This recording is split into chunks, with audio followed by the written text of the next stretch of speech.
Do not be overly concerned by this book. This contains more than my lesson today, so we're not going through that. No, but I am looking to address a topic that is a complicated one to tackle in one Sunday's time, so I'm trying to, get us to feel motivated to really consider our lives and think about where we put ourselves in the midst of it all. Because life is so busy, right? And there's so much going on all the time, and it just seems like there's so many things weighing on us, and we have to find ways to deal with them. And this past week, I had numerous opportunities for things that seemed to fit right in line with what I had been putting together. Being on a trip with Doug to Arizona for a competition he was a part of. We were in Phoenix this past week, and they had a great time. They competed hard, but it was good to get back home last night, albeit a little bit later than it was supposed to be. But we got here, and while we were there, it's funny because when the Amers were here, one of the Amers had presented me with this, and I said, "Oh, that's going right along with the lesson I'm working on for the week I'll be coming back." And I really hoped to experience it, but I didn't get to experience it. Anyone here ever heard of Waymo? Not too shocking. It's not available in a lot of places, but Phoenix is the place where they beta tested it. Basically, I'm going the wrong way. So basically, as we look at this, Waymo is a taxi service, all right? And today what we're talking about is control, and looking at the reality of control versus the perception of control. And so, for those of you who aren't aware, Waymo is a taxi service with no driver. It's fully automated, and I really wanted to try it for myself, but I had to go off of some of the team members' parents who wrote, and Amer. You sit in all the passenger seats, front passenger, back passenger seats. You cannot sit in the driver's seat, and neither does anybody else. So you just watch as the steering wheel turns left or right, the blinkers go on and does all the things. But you put your life in the hands of computers and cameras, and it's not on a track. It just monitors all the things going on, and you just put it in your app where you want to go, and it takes you there. And even as a driver driving in the midst of Waymo cars, it's interesting because you take for granted some things. For instance, nonverbal cues. If I'm across an intersection and I'm not certain this person's making this turn or not, they don't seem fully committed, hopefully I can make some eye contact, we can signal like, yeah, you first. That's not an option. Maybe the passenger's doing it, but they don't have control of the car, right? So it takes the turns kind of slow, so you're kind of like, is it going, is it not going? It was really weird, right? Something I'd never experienced. But yet, so many people are using it out there and putting their lives in the hands of a fully automated car, right? And one in which you can't even grab the wheel if things get out of hand. You're not in position to do anything. Anyone here feel like they have what we call control issues? I see some hands going up. Some people have two hands going up. So I can certainly relate.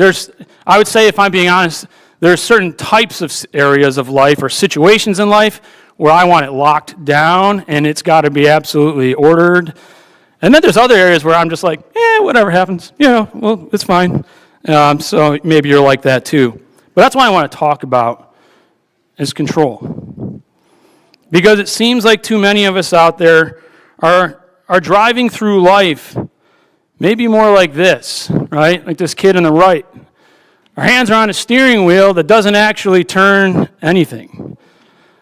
We have this perception that I'm in control of life and what's going on, and I'm feeling pretty comfortable about what I'm doing with my life and where I've got it headed. And the reality is, you don't get that much control at all. Or maybe you're someone like these guys here at the table, and And he's just saying, nobody knows anything. And everybody else is going, whew, I thought I was the only one.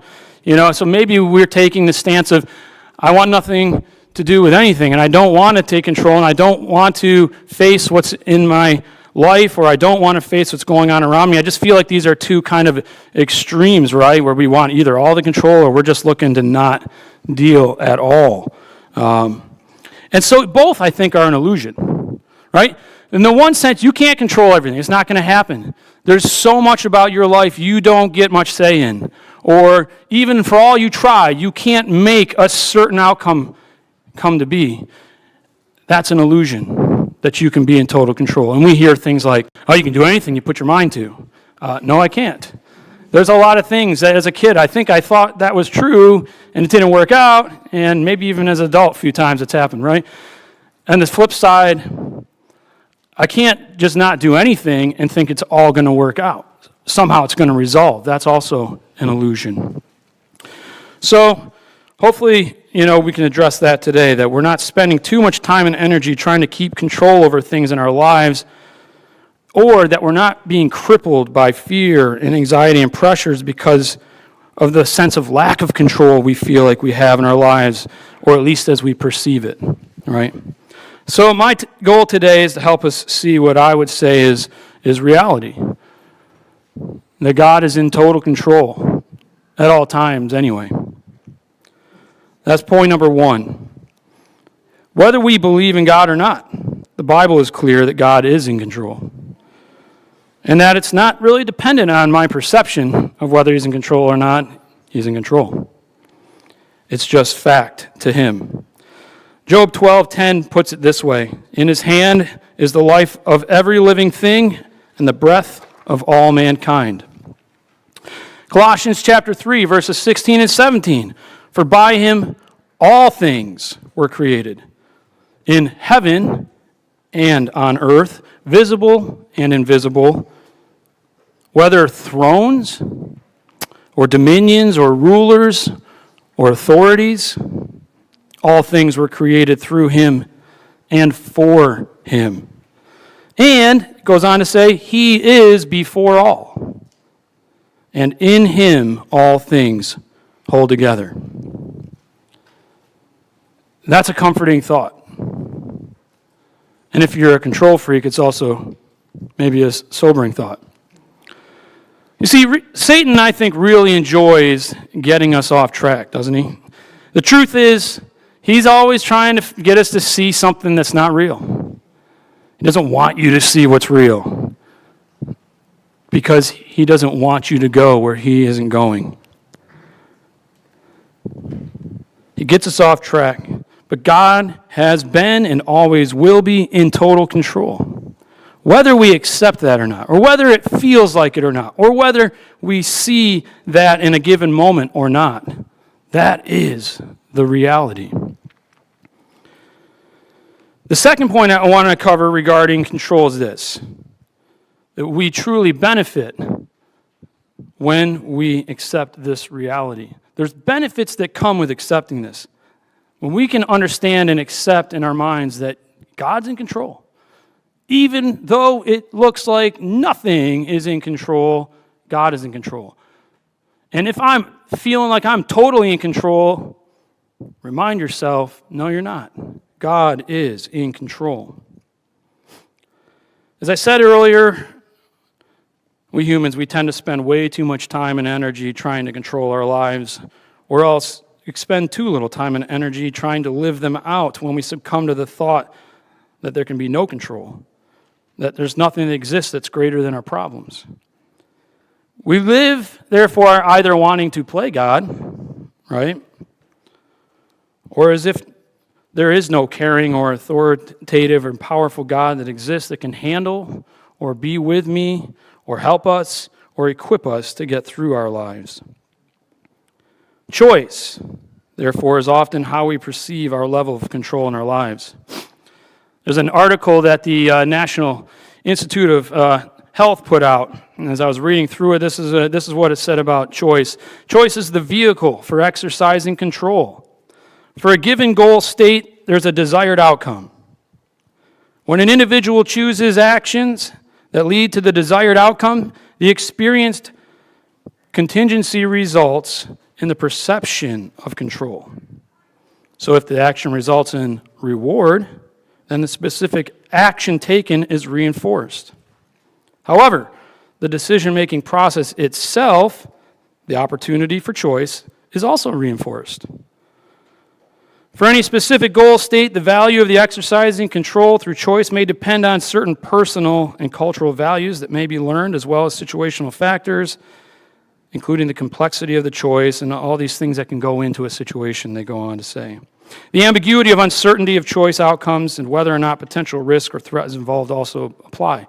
Basically, when they summarize this, they said that they concluded that the desire for control is not something we learn, but is rather innate within us. It's the experience of choices producing or not producing our desired results that impact our future confidence in our level of that control, right? So if there's perceived benefits that we're achieving or not achieving is impacting how much control we think we do or do not have. And when I thought about that, at first I'm reading it going, what?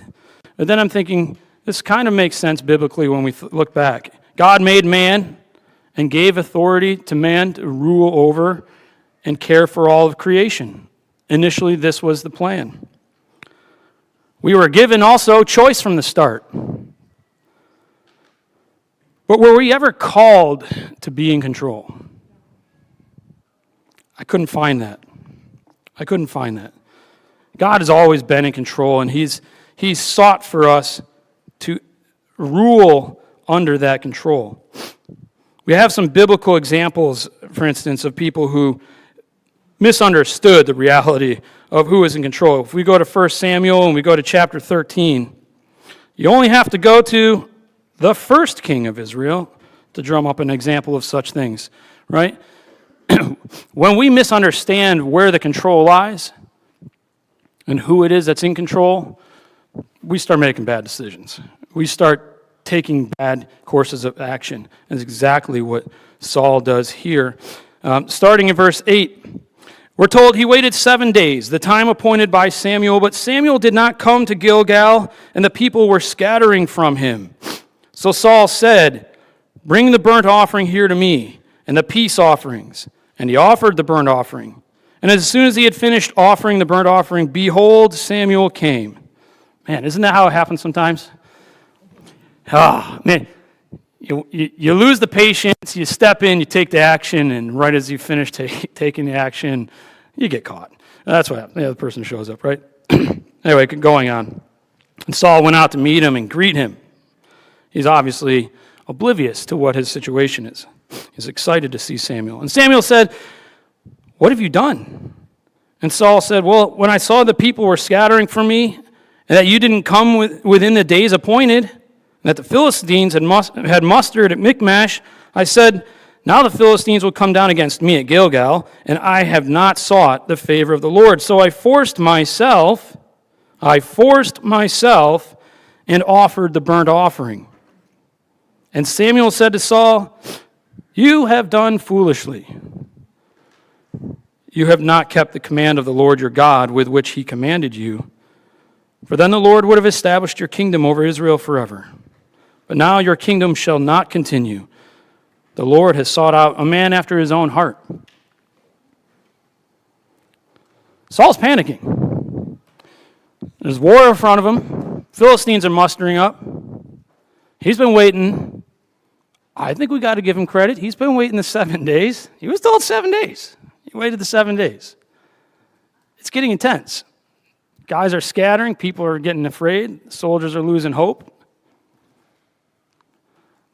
In his mind, I still need God's favor, though. Why don't I do this? I will do this burnt sacrifice to God, this burnt offering to God, so he can bless my troops. We can win this war and we can be done. Seems rational, doesn't it? I think most of us could, to some degree, relate with the train of thought he's going down here. I think this just really lays out well how things tend to go, in my opinion, when we take matters into our own hands. Saul, quite frankly, acted out of fear. He didn't act out of trust in God. He acted out of fear of the oncoming army and the non-existence of the prophet who was supposed to be here. The result, though, not good. Loss of his kingship and down through his family line, given to someone else. We could also look in Matthew chapter 25. In Matthew chapter 25, Jesus talks about a parable of the talents. In verse 14 is where he starts, but in particular, he follows this 3 guys, and one is given just 1 talent and buries it in the ground. Just buries it. And his reasoning, in verse 25, I was afraid. I was afraid. So out of his fear, he essentially did nothing. I mean, he didn't lose it, but he didn't do anything really with it either. Nobody benefited from that talent. You see, one took action into his own hands. The other responded by essentially taking no action. The benefits of accepting the reality that God is in control of all things is this. It combats fear. It combats those feelings we get. And when we think about Saul's situation, or we think about the parable of the one with the 1 talent situation, if trust in God existed, if full belief that God was in control of the situation at hand existed in their mind, the decisions they made would probably have been quite different. So we see that trust in the control that God holds, that he's there, he's in complete control. It fights fear with trust and direction. I don't get panic mode when I'm trying to maintain control of my life and stuff's coming apart. I don't make panic mode decisions. I say, okay, God, this is not going the way I thought it was supposed to. What are my next steps? Give me the direction to take from here. Likewise, it fights anxiety, combats anxiety with belonging and purpose. You realize you're not alone. That the all-powerful one is with you. And he still has a purpose for you. He's not here to leave you to whatever destruction or just to waste away. That's not his plan for anyone whatsoever. I think fear, when we truly accept that an all-powerful, honest, loving God's in control of all things in the world, our fears can be abated by the trust that we can have in him. And I'm thinking of Joseph in Genesis. All these situations that he's thrown into, and he trusts God through all of them, the good and the bad. He endured. And when it comes to anxiety, and we see a God of this kind in our lives, it eases the worries we can carry. That the things in this life, the idea that they can't be overcome. We think of Jesus in the garden, which Carrie spoke about 2 weeks ago maybe. Worry. Not wanting what's in front of me, but finding the power to overcome through Christ. I like this beautiful passage in Isaiah chapter 41 and verse 10. If you're feeling fear, if you're feeling anxiety, grab this verse. Fear not, for I am with you. Be not dismayed, for I am your God. I will, not I can, I might, I will strengthen you. I will help you. I will uphold you with my righteous right hand. The benefits to me of God being in control far outweigh the ones when I'm in control. And no offense to any of you, outweighs the ones when you're in control of anything that impacts me. Okay? Because they're real and they're eternal when we allow God to be in control. When we want to take matters in our own hands, it's inconsistent at best, right? I don't know what your results look like. If they're anything like mine, it feels inconsistent, temporary, when we try to be in control. And when we don't do any action, when we seek to just not, we feel just overcome by it, when we can acknowledge God is in control, this can bring us to our final point. Because the third point I want to make regarding control is this. Accept the reality. Accept that God is in control. If you have to go home today and tell yourself 1,000 times, God is in control, do it. Whatever it's going to take for that idea to permeate to the deepest part of your soul, do it. Jeremiah 29:11. I mentioned this one already. Very, very popular verse. For I know the plans I have for you, declares the Lord, plans for welfare and not for evil, to give you a future and hope. God gives you hope. God gives you what you need to get through the things that are swirling around you, the things that are trying to overcome you. But for those control freaks out there, letting go of that control is really what you need. It's really what you need. The question is, are you trying to live out that plan? Do you always go to God when decisions need to be made? Or that the path in front of you has many options and the path seems cloudy? Where do I go from here? I'm not quite sure. Where do I go? Or are you too busy making your own plans and then asking God to make those fruitful for you? This is a tough thing. But I think it's one of those things that's tough at first. It's the first step that's hard. It's hard to let go of when we think we're in control. That's scary. Well, what happens if I let it go? Is it going to go right? Who's going to handle this? Who's going to handle that, right? And now you're worried about all these things. Or if you feel like there's nothing bigger than the problems in your life, it's hard to take that first step and say there is someone that's bigger. And I really do believe He wants more for me in this time. James chapter 4 cautions us against this kind of thought process. I want to read that. In James chapter 4, the first 4 verses, it says, "What causes quarrels and what causes fights among you? Is it not this, that your passions are at war within you? You desire, you don't have, so you murder. You covet, you can't obtain, so you fight and quarrel. You do not have because you do not ask.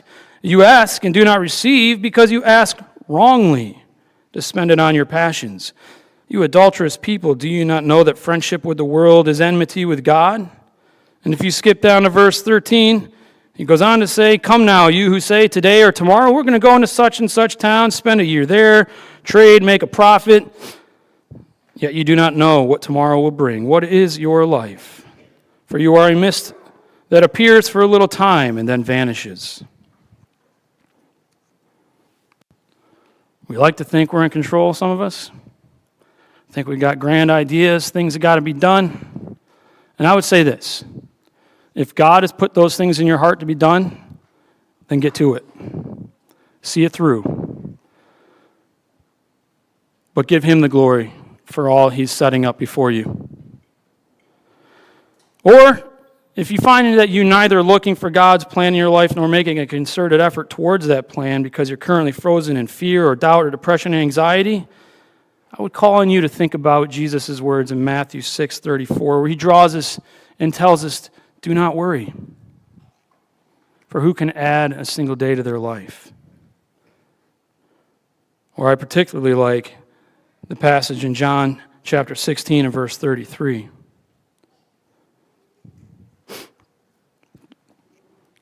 Jesus says, "I have said these things to you, that in me you may have peace. In the world you'll have tribulation, but take heart, for I've overcome the world." Again, you're not alone. You have a Savior who's overcome. He's not working on overcoming. It's done. And He can overcome in your life. We just need to accept that God is in control. When we leave this building today, I hope we are all leaving saying, I am not the one in charge. I am not in control. In our youth class this morning, we ended up in John chapter 10 talking about the Good Shepherd, which we talked about the way that nobody dreams of being a sheep. You know, if you poll kids, hey, if you could be an animal, what would you be? No one says a sheep. Doesn't fly, doesn't run fast, doesn't do anything really, and they're pretty much defenseless, and if one of them's getting hurt, they don't come to each other's aid. Nobody says, I want to be a sheep, but we sing a song about it, because that's what we're called to be. If Jesus is a shepherd, we're his flock.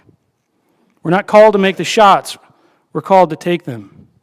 We're called to follow his voice, trusting that he is leading us to where we ultimately really, really need to be. Not where I want to be or where I think I should be. If I'm walking with him, I'm following the urge of the Spirit in my soul, I know I will be where I'm supposed to be. And then where is fear? And then where is doubt and worry? When I know I'm where I'm supposed to be. And I may feel down, I may feel flustered, I may feel frustrated, but I go to God with those things. And his grace is there for me, and he sees me through. So I want to conclude with this. We are not called, nor should we seek to be in control. That's God's role. Anyone here? I know I've heard it a few times, and I've said it a few times myself, right? That's not my area of responsibility. Ever said that, and it was like that, man, I'm glad I didn't have to take that one. Right? Isn't that why you said it? I didn't want that. I don't feel like I could do that. So you want to talk to that person over there because that's what they're good at. I think we try to take on too much. And we try to pretend like that's what we do. We control things, and we're going to make it happen.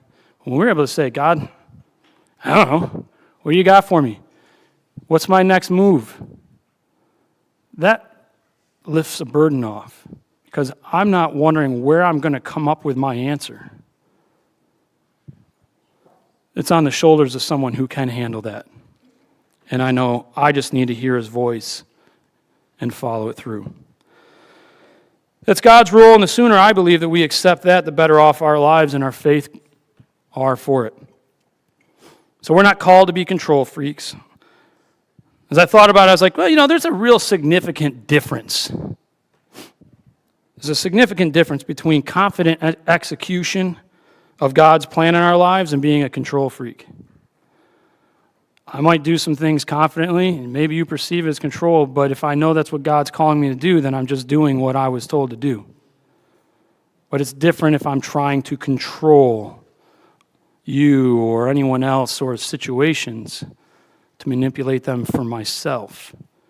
Confident execution of God's plan might be how you want to look at it. I've sought God's wisdom. He's shown me where to go with it, and I'm doing that because that's what he asked me to do. And that would be fine. We must not allow ourselves to buy into the ridiculous notions that the world throws at us, that we determine our own destinies or any such things as that.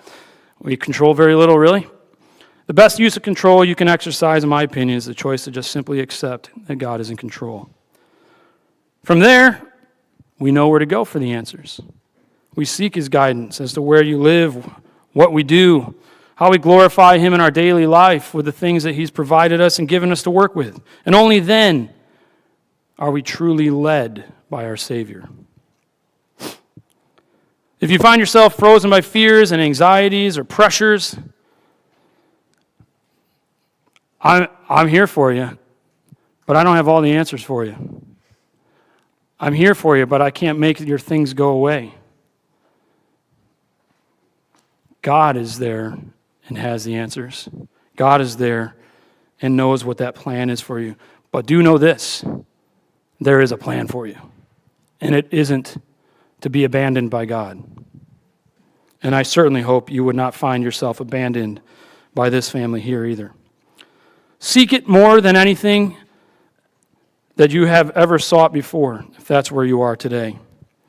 Determine in your mind that once you hear his voice, though, once you feel his tug calling you to where he wants you to go, don't map it all out. Just take the first step and let him carry you along. I'm confident he will do that. As I said, this is a subject that certainly we could do in weeks of time to cover in fullness. But I hope that as you leave today, that if you have sought to have too much control of your life, go home, consider rethinking that. Rethinking about giving that control, not that it's to be given, but acknowledging is the word I would say, that God's really still in control and that you are just his willing servant, whatever he should do. If you find you're making too many calls in your life and asking God to tag along, this would be a good time to maybe stop, ask his forgiveness, and say, God, maybe I've been trying to lead this wagon too much. Go forth before me and call to me, and I will follow. But if you are feeling overwhelmed and you've been down and locked, feeling locked up, just unable to move in life because of the things happening in your life, I feel for you, I really do.